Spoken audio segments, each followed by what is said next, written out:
Pemirsa, selamat malam. Hari ini tepat 72 tahun Pancasila lahir. Presiden Joko Widodo mendeklarasikan Pekan Pancasila sebagai pengingat Pancasila sebagai perekat bangsa, Pancasila sebagai penjalin silaturahmi antar umat dan pemersatu keberagaman dalam bingkai NKRI. Dialog membumikan Pancasila hari ini hadir bersama dengan para tokoh agama dan pemikir Pancasilais. Upacara ini merupakan pertama kalinya diperingati setelah 71 tahun kemerdekaan Indonesia.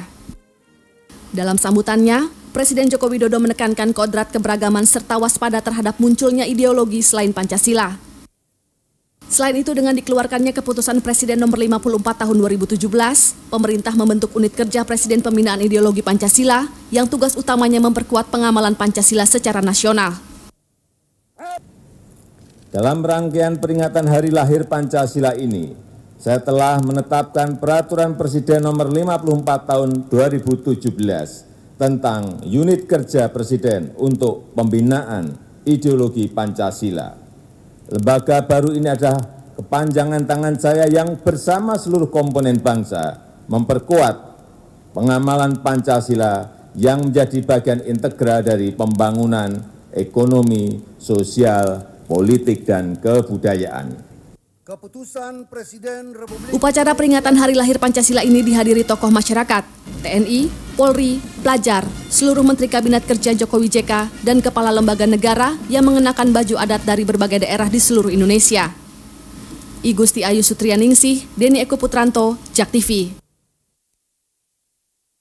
Ya, pemirsa, hari ini 72 tahun lahirnya Pancasila. Presiden Jokowi mendeklarasikan Pekan Pancasila untuk mengingatkan pihak banyak hal bahwa pentingnya menjalin silaturahmi antar umat beragama, pemersatu keberagaman dalam bingkai NKRI. Dan dialog membumikan Pancasila pada malam hari ini hadir bersama dengan para tokoh agama dan pemikir Pancasilais. Saya langsung perkenalkan saja satu persatu.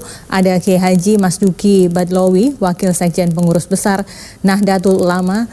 Selamat malam, Assalamualaikum. Assalamualaikum warahmatullahi wabarakatuh. Waalaikumsalam. Lalu kemudian ada Haji Anwar Abbas, Ketua Pimpinan Pusat Muhammadiyah dan Sekjen Majelis Ulama Indonesia. Assalamualaikum Pak Anwar. Waalaikumsalam warahmatullahi wabarakatuh. Iya, ada Mas Yudi Latif yang tadi saya katakan adalah pemikir Pancasilais, begitu ya. Selamat malam Pak Yudi. Ya. Malam. Dan yang terakhir Pendeta Hendrik Lokra, Sekretaris Eksekutif Bidang Keadilan dan Perdamaian Persekutuan Gereja Indonesia atau PGI. Selamat malam Pak Hendrik. Saya akan mulai dari para tokoh agama dulu. Saya ingin minta komentarnya masing-masing mengenai seperti apa sih situasi dan kondisi Indonesia saat ini yang katanya sempat atau masih dalam kondisi terkoyak-koyak dan Pancasila bisa dibilang sedang terancam. Saya mulai dari Bapak dulu. Ya, Assalamualaikum warahmatullahi wabarakatuh. Waalaikumsalam warahmatullahi wabarakatuh. Terima kasih Mbak. Jadi hari Pancasila 1 Juni yang sekarang ini memang sudah sepantasnya ya, baik negara ataupun masyarakat melakukan langkah-langkah yang bisa bagaimana caranya mengkonkretkan ideologi Pancasila dalam kehidupan sehari-hari. Dan salah satu caranya saya kira setidak-tidaknya kita mestinya melakukan menyontoh terhadap para pendiri bangsa ya, para pendiri bangsa yang ketika merumuskan Pancasila itu sebenarnya mereka itu adalah jiwa-jiwa besar yang punya empati antara satu dengan yang lain ya. Di dalam empatinya itu mereka juga tidak ada memperhitungkan mana yang mayoritas dan mana yang minoritas, sehingga lahirlah ideologi Pancasila itu. Bahkan boleh dikata sebenarnya kalau kita mengikuti perkembangan sejarahnya, sebenarnya ada 7 suku kata yang dihapus. 7 suku kata itu adalah proses bagaimana agar umat Islam itu akan menjalankan syariatnya di situ. Bahkan dihapus di situ. Dan kemudian juga tidak ada masalah di situ. Itu artinya apa? Ada jiwa besar. Nah, bayangan saya kalau membumikan Pancasila saat ini, terutama dalam konteks seperti yang sekarang, yang akhir-akhir ini banyak ujaran-ujaran kebencian di media sosial, bahkan banyak penghinaan-penghinaan terhadap Pancasila itu, saya kira justru para pemimpin sekarang itu meneladani jiwa besar itu.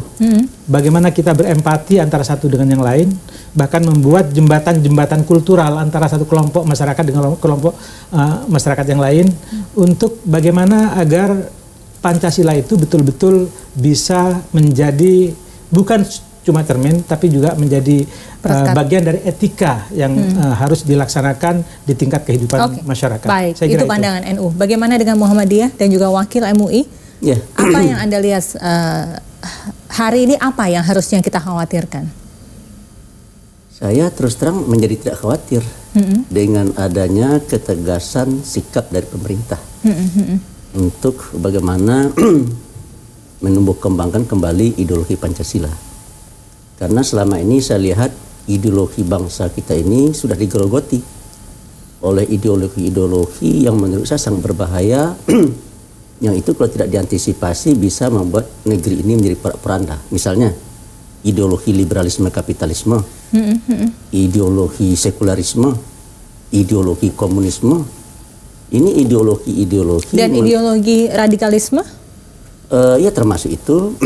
Dan menurut saya kalau seandainya ideologi-ideologi ini tidak cepat-cepat kita buang dari negeri ini, ya maka tidak mustahil ya kesepakatan yang pernah kita buat di tahun 45, di mana kita sudah sepakat menjadikan Pancasila sebagai dasar negara, tentu akan diurai kembali dan akan membuat NKRI ini akan menjadi tercerai-berai.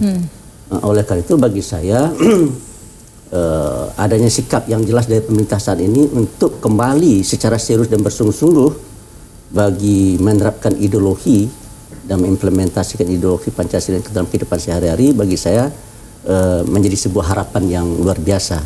Dan saya yakin dan percaya dengan ideologi Pancasila inilah masalah kesatuan dan persatuan kita sebagai bangsa akan bisa kita wujudkan dan kita pertahankan. Baik, saya ke Pendeta Hendrik, bagaimana pandangan Anda? Baik, terima kasih. Bagi PGI, Pancasila itu adalah anugerah. Di tengah banyak sekali sebetulnya serangan ideologi-ideologi seperti yang tadi disampaikan oleh Pak Ustadz tadi. Tapi kita bersyukur karena kita punya Pancasila yang mampu merekatkan kebersamaan kita sebagai masyarakat bangsa. Dan hari ini kita hidup dan menghidupi Pancasila. Hidup dan menghidupi? Kita hidup dan menghidupi Pancasila. Artinya begini, bahwa kita mestinya Pancasila itu adalah nadi kita, dari menjadi jiwa daripada semua komponen masyarakat bangsa. Tapi faktanya adalah kita melihat bahwa di sana sini Pancasila dipertontonkan oleh level-level elit politik dan tokoh-tokoh masyarakat seolah-olah sebagai sebuah hal yang masih dipertanyakan kembali. Nah, sebetulnya kita bersyukur bahwa hari ini kita merayakan hari lahir Pancasila dan kita sedang menghidupi Pancasila. Karena itu kita perlu membangun kembali komitmen kita seperti founding fathers kita yang telah berkomitmen mendirikan Pancasila di tengah banyak sekali terpaan ideologi-ideologi lain seperti kapitalisme, sekularisme, dan lain sebagainya. Saya kira itu yang paling penting, kita hidup dan menghidupi Pancasila. Menarik sekali terminologinya begitu. Menurut Anda, akhir-akhir ini, apakah Pancasila memang sudah tidak hidup di kehidupan antar umat beragama di Indonesia? Iya, jadi saya sering mengatakan sebenarnya rumah Indonesia itu secara keseluruhan belum terbakar. Tapi memang ada titik api di beberapa sentrum, terutama titik api ini sangat luas. Kobarannya justru di pusat kota, pusat ibu kota itu sendiri. Maksudnya ibu kota ini di pusat kewarasan. Justru ini ibu kota di pusat ketidakwarasan. Karena di berbagai tempat begitu banyak pilkada, tapi ya orang bisa beda agama, bisa beda etnis. Orang Islam bisa mengusung bahkan memilih non-Muslim biasa-biasa saja kalau di luar Jakarta, tapi di Jakarta menjadi masalah. Artinya di sini berarti kan ada sesuatu yang di luar agama itu sendiri. Ada kepentingan politik, kepentingan bisnis, ekonomi, kepentingan internasional menyatu, yang tapi bermain. Kemudian menggunakan bahasa agama untuk berbagai kepentingan ini. Nah di situ saya kira menjadi masalah. Dan kedua, memang saya kira ideologi dimanapun selalu merupakan fenomena kelas terdidik perkotaan. Jadi kalau masyarakat di bawah itu istilahnya bukan ideologi tapi pakai semacam ya ratu adil, millenarian namanya. Jadi harapannya itu harapan-harapan pembebasan tapi tidak pakai satu kerangka ideologi yang terstruktur, punya teori, punya basis gitu enggak. Jadi ideologi itu mau itu komunisme, mau itu fundamentalisme, bahkan terorisme, ideologinya itu pasti kelas menengah terdidik. Kita tahu bahkan teroris itu kan ada Dr. Ajhari, ada Usama, itu orang-orang terdidik. Jadi ideologi itu selalu fenomena terdidik dan perkotaan. Nah, sekarang saya kira kenapa di kota ini menjadi berkecamuk terutama Jakarta, ya karena memang ini pusat edukasi. Di pusat-pusat edukasi ini sebenarnya justru berbagai ragam ideologi itu ditanam. Mungkin karena kayak misalnya katakanlah kayak pusat-pusat aktivisme keagamaan di kampus-kampus umum malah itu menjadi sangat rentan. Karena masjid-masjid kampus umum tuh Muhammadiyah gak bisa masuk sepenuhnya, NU juga gak bisa masuk sepenuhnya. Wilayah tak bertuan ini biasanya yang menjadi wilayah yang breeding ground dari banyak pikiran-pikiran baru. Dan dulu kalau di zaman para pendiri bangsa, orang mau pakai Masyumi kek, mau pakai Islam kek, mau sosialis, mau apapun, tapi imajinasinya itu tetap dalam imajinasi kebangsaan ini. Tapi bahkan sekarang tidak lagi. Nah sekarang imajinasi politik kita, ada yang menaruh dirinya tidak dalam Indonesia, ada yang imajinasinya tuh ditaruh di tempat lain. Ini yang sebenarnya yang berbahasa. Jadi bangsa kan satu bayangan, komunitas bayangan. Tapi sekarang banyak orang yang menaruh bayangannya itu tidak di sini. Jadi misalnya saya pernah ngasih training lah dalam universitas tertentu aktivis mahasiswa. Saya tanya, siapa tokoh Indonesia yang menjadi idola Anda? Itu secara mengejutkan langsung lompatnya tokoh dari internasional. Saya bilang Timur Tengah.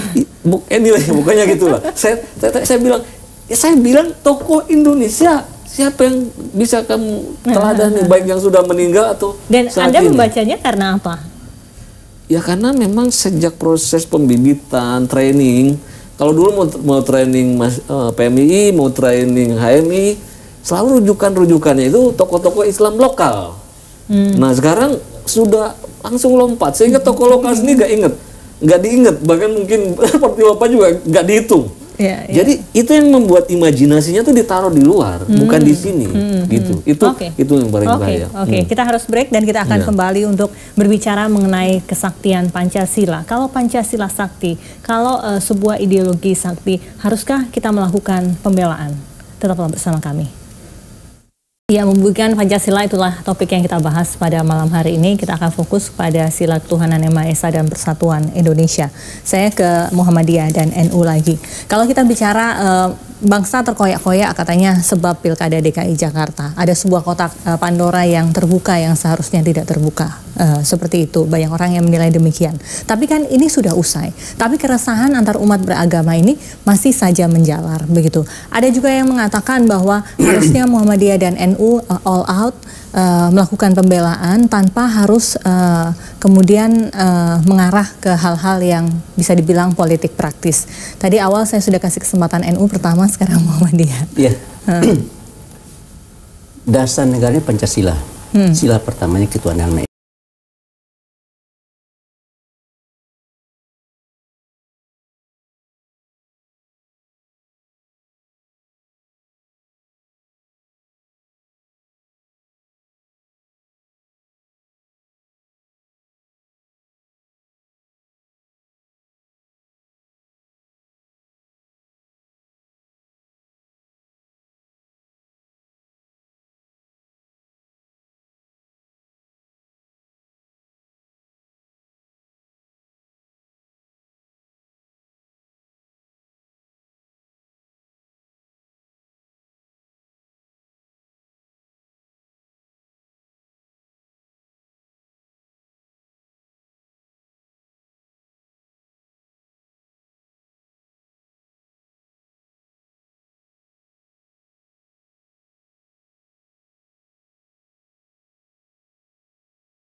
Seperti itu. Saya ke Mas Yudi lagi, Mas Yudi. Banyak yang bilang ideologi yang bisa dibilang sudah tidak laku di dunia internasional, tapi ternyata laku keras di Indonesia ini tidak lain dan tidak bukan karena masalah kesejahteraan yang belum merata, masalah ketimpangan yang masih saja terjadi, kesenjangan. Jadi bukan masalah ideologinya, bukan masalah terombang-ambingnya dan juga terkoyaknya antar umat beragama begitu. Karena masalah kesejahteraan yang belum ada. Jadi ide-ide yang kemudian ada dunia fananya itu sedemikian gampang begitu masuk ke ranah-ranah para pemuda dan pemudi di Indonesia ini. Iya, jadi saya katakan Pancasila itu kalau ingin sakti memerlukan standar keadaban. Tapi standar keadaban itu tidak dipenuhi manakala begitu banyak rakyat yang masih lapar, yang bebal, yang tumbuh rasa gitu. Bebal dan tumbuh rasa. 3 itu. Jadi soal lapar, soal nalar, dan soal bila rasa, soal sensitivitas keadaban lah. Itu 3. Nah, soal lapar ini terus terang, ini menyergap buatannya Indonesia. Ini arus balik dari tadi neoliberalisme, kesenjangan sosial di mana-mana terjadi, yang itu menimbulkan arus balik. Kalau di Amerika populisme, ini sayap kanan seluruh di muka bumi ini sekarang sedang gairah bangkit sedang kembali. berjaya begitu ya. Nah, soal lapar ini tapi harus ditekankan, yang paling bahaya justru bukan kemiskinan absolut, tapi kemiskinan relatif yang terjadi di perkotaan. Dia merasa miskin karena dibandingkan dengan yang lain kesenjangannya lebar. Karena kalau kita lihat Indonesia, kesenjangan absolut itu justru ada di kawasan timur Indonesia. Jadi di Indonesia ini ada 74.000 desa. Tapi dari 74.000 desa itu yang masuk kategori desa tertinggal dan sangat tertinggal itu ada 39.000. Jadi lebih dari setengahnya masuk kategori desa tertinggal dan sangat tertinggal. Dari 39.000 desa itu yang 70%-nya justru ada di kawasan timur Indonesia. Ya, Papua, Maluku, Nusa Tenggara Timur. Jadi kemiskinan absolut itu justru ada di sana. Nah, tapi karena di sana demand kehidupan tidak begitu banyak. Orang Papua mungkin kalau tidak cukup makan dia bisa tebang sagu, perlu ikan tinggal sumpit. Jadi situasi kemiskinan tidak menjadi problematik. Yang problematik itu justru di pusat perkotaan kayak Jakarta ini. Karena kemiskinan relatif dibanding yang lain yang sangat kaya itu senjang banget. Jadi ada orang yang mungkin mobilnya mewah, kekayaannya berlimpah, sementara mereka cuma ya rumah makan 3 kali sehari gitu saja itu sudah. Iya. Nah, jadi yang paling gawat tuh itu persepsi kemiskinan karena kesenjangan itu yang jauh lebih berbahaya, menimbulkan kan iri, cemburu. Nah, itu satu yang kemudian melahirkan banyak lebih mudah ya terjerat oleh berbagai ideologi, baik ideologi yang kanan, kiri dan lain-lain. Nah, tapi di Indonesia situasinya lebih buruk tadi karena juga tadi itu tingkat melek baca, tingkat edukasi kita rendah. Jadi manakala dia kemudian mengalami kemiskinan secara ekonomis, juga kemiskinan pada tingkat nalar, itu menimbulkan seringkali misalnya yang dituntut adalah keadilan sosial, tapi cara menyikapinya kok beraneh-aneh gitu, nggak koheren dengan tuntutan memperjuangkan keadilan. Contohnya ini saya kasih contoh aja. Oke, sekarang sering mengatakan kerusuhan Jakarta ini sering karena isunya isu kecemburuan atau karena kesenjangan sosial. Kalau isunya kesenjangan sosial, mengapa yang disasar Jokowi kita? Kalau pakai nalarnya. Karena Jokowi ini kan baru 2 tahun. Sedangkan kesenjangan sosial ini sudah warisan yang lama dalam rejim republik. Dan kalau kita cek datanya, justru pada pemerintahan Jokowi ini untuk pertama kali kesenjangan sosial itu bisa ditipiskan 1%. Jadi antara tuntutan dengan bacaan nalar ini nggak jalan gitu. Nah, nggak sinkron. Nah, itu jadi seringkali akibatnya lebih mudah dipengaruhi oleh isu-isu yang dimainkan di sosial media ketimbang lewat bacaan data nalar yang koheren. Jadi iya, kita menghadapi kenyataan kesenjangan sosial yang luar biasa, ini yang segera dikoreksi. Tapi juga cara menghadapi itu tadi jangan memainkan isu-isu agama yang justru makin memperparah keadaan. Karena misalnya bisa belajar di kasus Malaysia. Malaysia itu tahun 69 ya. Ada kerusuhan anti China karena kesenjangan sosial, akibatnya kemudian pemerintahnya memberlakukan namanya kebijakan the new economic policy, affirmative action, tapi dengan memberikan perlakuan khusus kepada golongan bumi putra ini secara ekonomi, dengan harapan kalau kesenjangan makin tipis, hubungan antara Melayu dan Tionghoa bisa lebih baik. Kemarin saya diundang ke sana dalam rangka hampir setengah abad. Apa yang terjadi? Memang kesenjangan sosial relatif bisa diwujudkan, tapi hubungan antara Melayu dan Cina even more divided sekarang ini.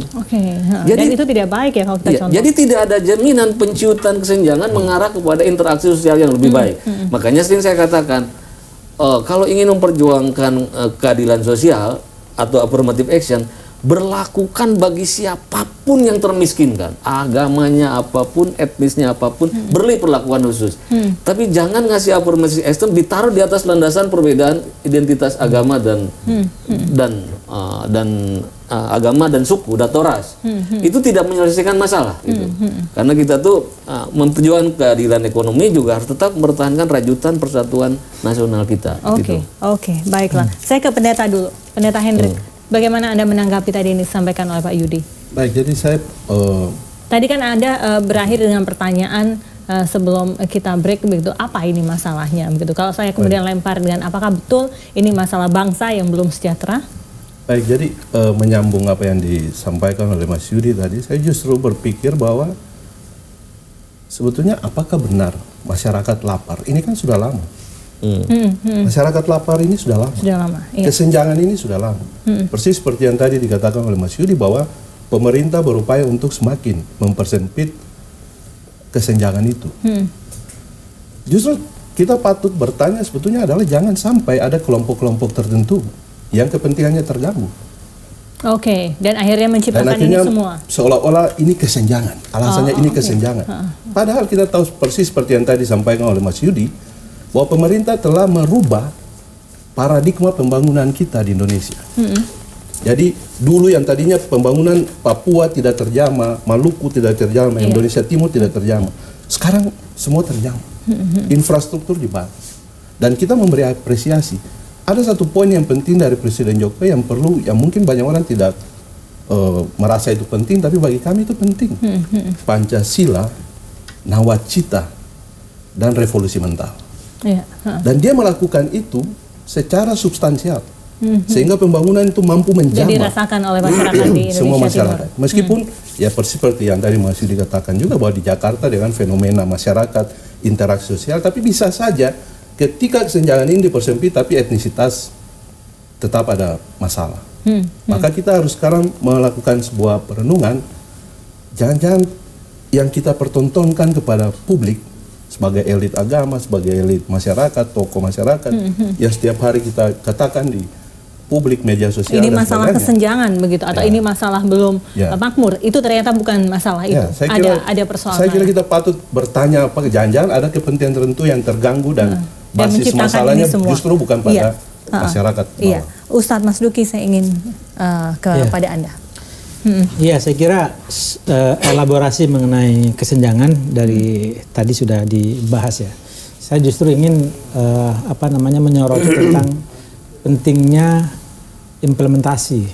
implementasi dari ideologi Pancasila yang tadi dibilang bahwa katanya Pancasila sakti gitu. Kesaktian Pancasila itu tergantung dari bagaimana cara kita berkinerja untuk mengimplementasikan, kan seperti itu. Dan kalau implementasinya tidak ada, maka dia hanya ompong dan tidak akan sakti, kan seperti itu. Nah, kesaktian itu sebenarnya kalau dalam konteks kita sebagai tokoh-tokoh agama gitu ya, yang mewakili itu, setidak-tidaknya kan orang bilang Pancasila itu kan kalau dalam bahasa agamanya itu mitsaqun ghalidha katanya gitu kan. Mitsaqun ghalidha itu artinya dia itu adalah semacam tali kesepahaman bersama secara nasional. Perekat. Ya, perekat. Tali perekat bersama secara nasional. Cuma kan agama kita berbeda-beda, gitu kan. Bagaimana satu agama menafsirkan terhadap sila ke-1. Dan bagaimana agama yang lain menafsirkan sila ke-1 itu. Kan itu kan perlu penjelas. Perlu penjelas dan tidak perlu ada indoktrinasi seperti yang dilakukan oleh Orde Baru. ketepatan di depan saya ini ada Mas Yudi Latif yang baru diangkat oleh oleh Presiden ya, nah, sebagai pembina, kepala ya, sebagai unit kerja pembinaan ideologi Pancasila, gitu. Ketua ya, ketua atau kepala. Jadi saya kira itu penting dalam konteks hubungan dengan agama. Karena apa? Karena kalau kemudian kita itu tidak ada kesepahaman, nanti akan ada persepsi-persepsi yang berbeda yang tidak ketemu antara satu agama dengan agama yang lain dalam konteks tafsir Pancasila. Karena bagi kami misalnya umat Islam, Muhammadiyah, NU semuanya sila ke-1 itu jelas dia adalah tauhid, gitu kan. Tapi mungkin yang lain seperti apa memahaminya seperti itu. Tapi pemahaman yang berbeda itu terjadi sejak dulu hingga saat ini, tapi kenapa baru saat ini bangsa kita merasa terkoyak? Justru itu makanya selama ini ada terjadi dan aman-aman saja. Nah sekarang itu kan ada satu gangguan kecil yang ingin menyeragamkan, memaksa satu makna untuk kepada yang lain. Nah dan itu saya kira yang akan merusak pertama terhadap ideologi Pancasila. Di sila pertama itu apabila ada pemaksaan terhadap penyeragaman makna, saya kira itu tidak boleh itu. Dan dalam konteks inilah sebenarnya kita mesti berbicara lebih jauh. Setiap makna dari satu sila sampai sila kelima itu seperti apa dan saling silaturahim, saling silaturahim pikiran maksud saya untuk bisa bangsa ini bisa akan tidak koyak kalau seperti itu. Tapi kalau masing-masing hidup di dalam kotak, paham keagamaan masing-masing dan tidak pernah ada jembatan kultural antara satu dengan yang lain, maka kesaktian Pancasila itu akan tergerus perlahan-lahan. Dan itu saya kira berbahaya kalau dikaitkan tadi dengan kesenjangan sosial itu.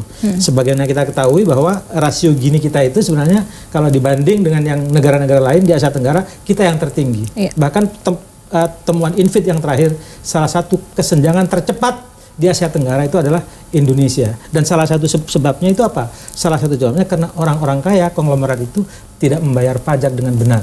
Nah itu saya kira salah satu sebab yang akan menghancurkan Pancasila itu sendiri. Kalau pemerintah tidak tegas terhadap orang-orang kaya untuk membayar pajak dengan benar. Itu salah satu sebab yang. Jadi masalahnya kompleks, Ustadz Anwar. Begitu, masalahnya kompleks, tapi terus kemudian masyarakat juga kembali ingin ada fenomena ingin kembali enak zamanku dulu begitu, zaman Pak Harto dan lain sebagainya. Ketika semua bisa terjaga dalam sebuah harmonisasi yang bagus begitu. Apakah kembali ke masa lampau itu bisa saja terjadi dan itu menjadi ancaman bukan ya, begitu? Ada sesuatu yang salah dalam bangsa ini. Kita sudah sepakat untuk menyatakan ideologi kita Pancasila. Iya. Tetapi yang kita ajarkan di kampus bukan ideologi Pancasila. Ideologi apa? Ketika belajar ekonomi, kita ajarkan ideologi liberalisme kapitalisme. Yang di kampus apa?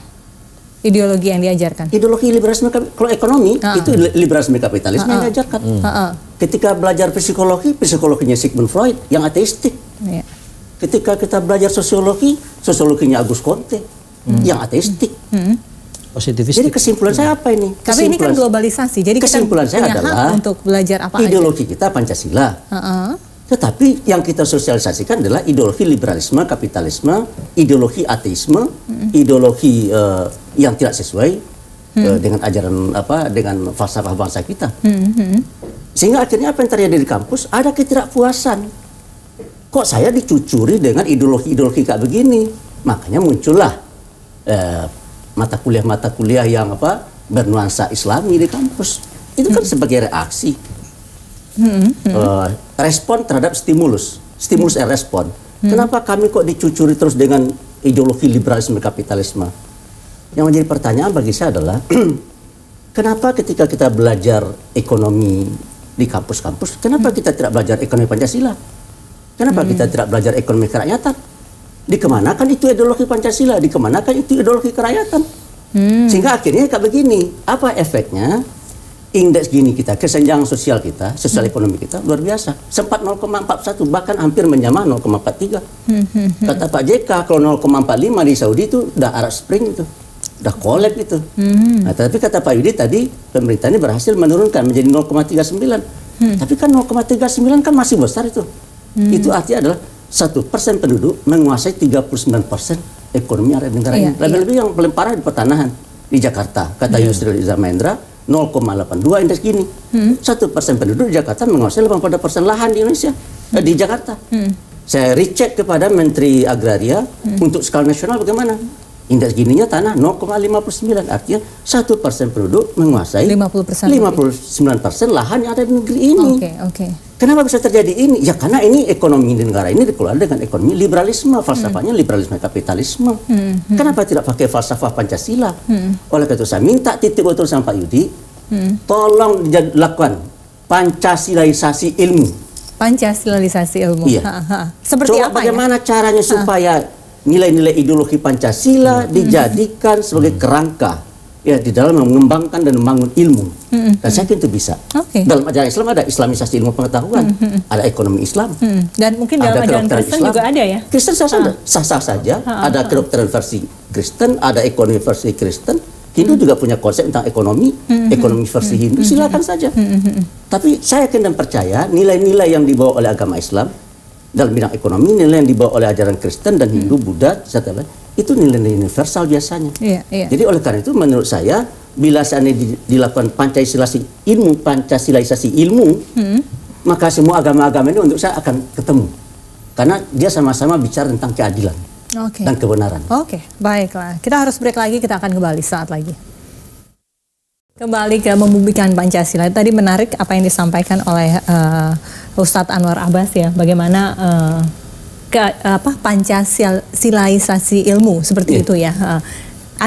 Mas Yudi, kita mulai bicara dengan unit kerja Presiden Pembinaan Ideologi Pancasila yang kabarnya Anda sebagai kepalanya. Selamat ya Mas Yudi. Belum diangkat secara resmi, tapi naga-naganya pasti kepada Anda.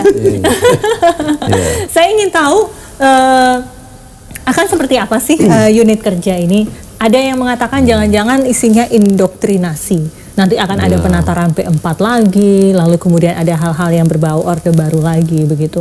Apakah akan seperti itu Pak Yudi? Iya, pertama kita menyikapi unit ini jangan terlalu overestimate lah. Jangan terlalu overestimate.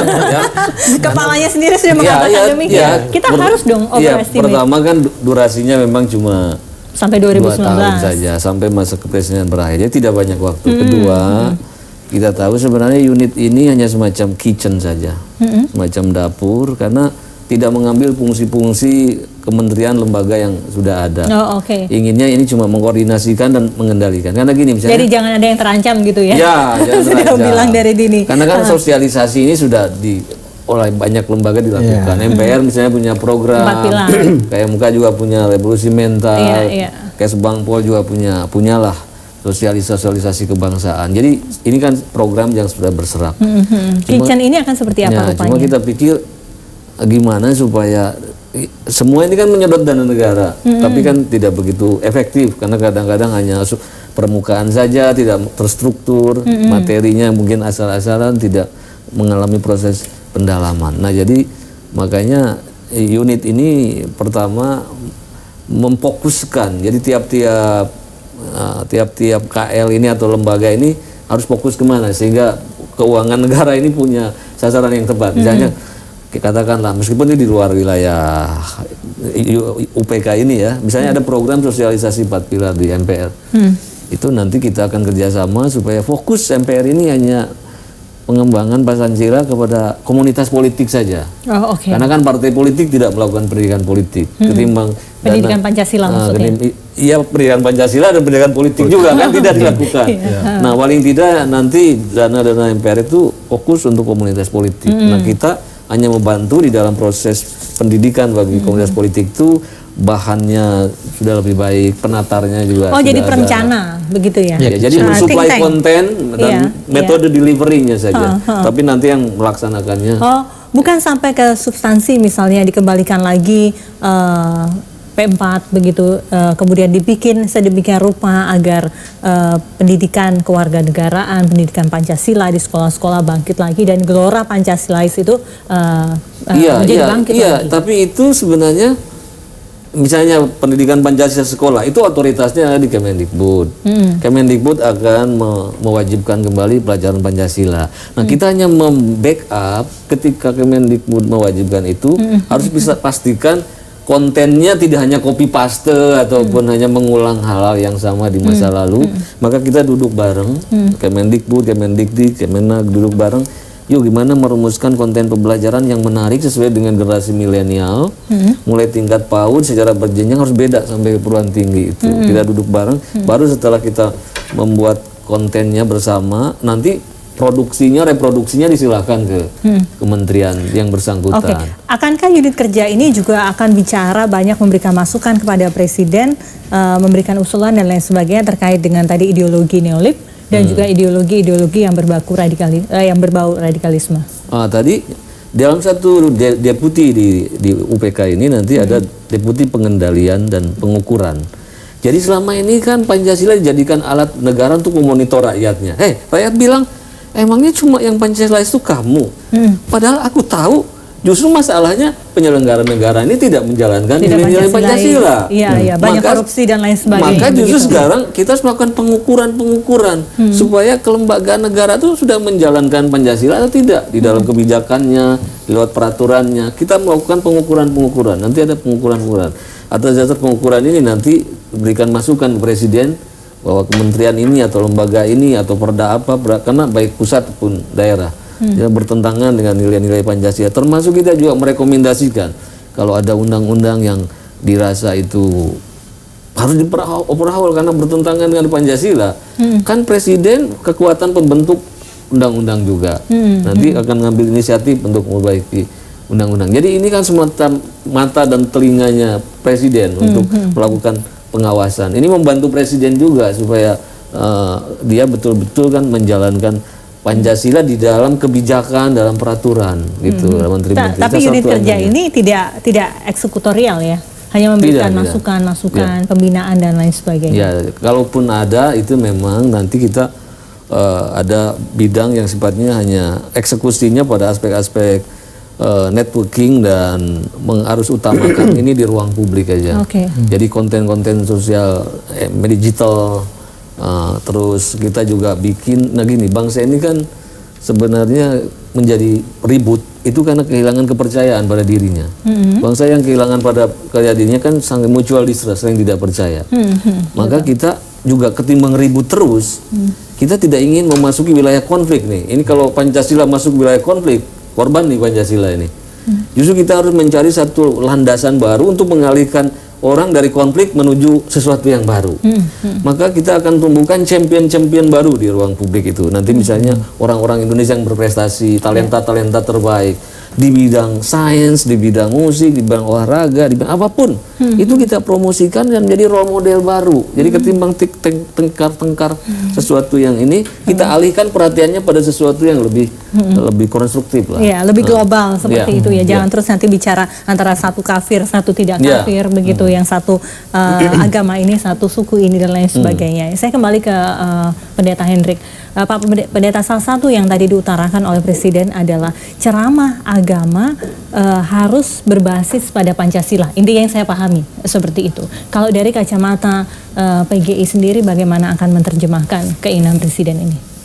Jadi sebetulnya di Pancasila itu kalau mau dikaitkan dengan agama, sebetulnya sila-sila di dalam Pancasila itu kalau mau direfleksikan itu sama dengan doktrin-doktrin keagamaan, keadilan sosial, ya kan, persatuan, dan kita menghargai kepelbagaian kita, menghargai pluralitas kita. Jadi sebetulnya kalau mau dikatakan sebetulnya kita hidup dengan Pancasila dan setiap hari kita berinteraksi di dalam masyarakat tanpa memandang suku, agama, dan kita melakukan itu secara penuh dengan sukacita sebetulnya. Tapi kan persoalannya terjadi sekarang ketika kita coba untuk memotret bagaimana Pancasila itu dihidupi di lingkungan sekolah. Dan dari level SD sampai pada institusi-institusi negara seperti yang tadi disampaikan, justru kita melihat ada potret yang keliru yang sudah mengaburkan arti Pancasila yang sebenarnya. Padahal sebetulnya Pancasila itu bagaimana kita bisa hidup dan saling bersilaturahmi dengan sesama yang tidak seiman dengan kita dalam perspektif PGI. Sebetulnya kita dengan siapa saja kita bisa saling menyapa, saling menegur, dan tanpa membeda-bedakan agamanya apa. Ya. Dan dari saya mau menyinggung sedikit tadi soal Pilkada Jakarta, kita ketika PGI menyatakan statement bahwa kalau Anda memilih seseorang, jangan pernah berbasis pada apa agamanya. Jadi bagaimana kami memandang sesuatu itu sangat bagaimana kita memberikan objektif. Secara objektif kita memberikan pemahaman kepada umat supaya memilih sesuai dengan hati nuraninya dan tidak berbasis kepada etnisitas, agama dan seterusnya. Nah, itulah menurut kami itulah Pancasila yang sebenarnya. Kualitas, kompetensi seseorang itu yang harus menjadi alasan kenapa Anda harus memilih.